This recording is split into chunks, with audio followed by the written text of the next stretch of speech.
No, I didn't cut my hair, it just receded into my skull. Hey, so remember that wall China made a while back? Yeah, it's still there. And there's a bunch of people on the other side of it, too. So, you know, there's a bunch of random ass people in huts out in Mongolia, and one of them named Temujin is like, hey, why don't we, like, unite and become strong? And so then under Temujin, he became known as Genghis Khan. And then the Mongols, like, killed everything and everyone, and the world ended by... But not really. But they did start the process of murdering the fuck out of everything. So in order to conquer everything, the Mongols needed some, like, pro-Korean god strats, and luckily, they had some.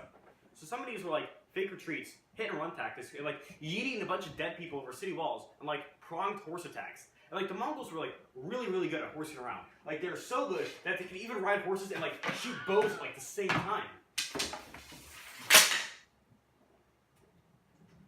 Yeah. So the Mongols got to Central Asia. They reached the Khwarezmian Empire. And for some reason, Genghis Khan wanted to make, like, peace with these people. I don't fucking know. I'm not Genghis Khan. So he sent, like, 3 of his coolest bros over to the Shah of the Khwarezmian Empire. All the Shah did is just, like, behead all of them and say, fuck you, Genghis Khan. Our capital city of Samarkand will not fall.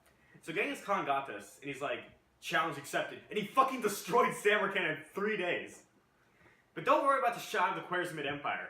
He has, like, a happy ending to his story. So when the Mongols got to him, they got their machetes out and chopped all of his hair off with their machetes, including his facial hair. Then they got molten silver and poured it all over his face. So, presumably, he became the Tin Man as he would travel to Oz. So that means the Shah of the Khwarezmian Empire probably got his heart ripped out too. So unlike every other great conqueror ever, Genghis Khan is like, maybe I should have, like, a successor to, like, rule my empire. So he named Odagai, his oldest son, as his successor. Then he died. Also, Genghis Khan gave, like, his 4 sons each been a part of his empire. So, you know, at this point, like, each Genghis Khan's 4 sons, like, continue his legacy by, like, murdering everything. So, you know, at some point the Mongols got to Europe, and, like, big shock, destroyed everything there, too. And as a parting gift, they left the Black Death. Also, the Mongols are like, hey, we should, like, take Japan, because we literally own everything. And they tried to take Japan, but they failed because horses can't swim. And this is, like, a big shock, because, like, up until this point, the Mongols were just, like, Dub City, and they killed everything. Like, they were even able to take places like Afghanistan and Russia. And, like, the #1 rule to conquering everything is, you don't fucking invade Afghanistan or Russia! But the Mongols are actually able to invade Russia because, like, they used a secret entrance. And everyone knows this, that bad guys don't use the front entrance. Hitler and Napoleon, take notes. So, the Mongol Empire in this time was, like, really, really big. Like, tremendously big. I'm not kidding. And so the Mongol Empire was, like, too thick, so it split into, like, 4 different khanates. So the Golden Horde was just, like, Russia. The Ilkhanate was basically Iran with some, like, Mongol flair into it. Until it wasn't Mongol anymore, it was just Iran. And then the Shadagate Khanate was just, like, there? I don't know. Then the Empire of the Great Khan, also known as Yuan Dynasty in China.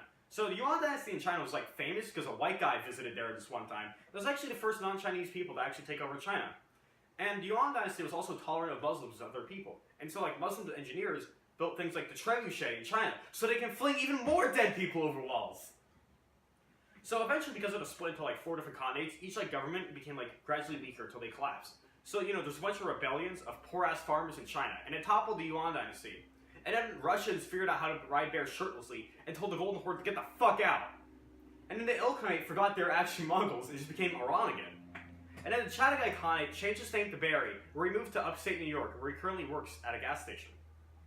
So even though it looks like the Mongols were really bad because all they did was rape and pillage everything because they did, they actually did some good stuff for the world. Like, they're very tolerant of other peoples because they're a small minority and they're, like, huge empire. And remember the Alexander the fucking Great Job guys? Why can't you think of better names? They're, like, similar to him in the fact that, like, their huge conquests would, like, allow to spread, like, multiple ideals to go all over the world. Like, one of them was, like, gunpowder, which, like, started in China and got to Europe and eventually got to America. And now we have guns. Woo! Alright. So, like, the spread of new ideals and everything, like, helped the world, like, grow. So, in this time, like, the world was better connected under the Mongols, and it was better connected for a total of 5 milliseconds on the geographical timescale. If you're a loyal comrade, please leave a like and subscribe for more of my ramblings about this history content. Ooh.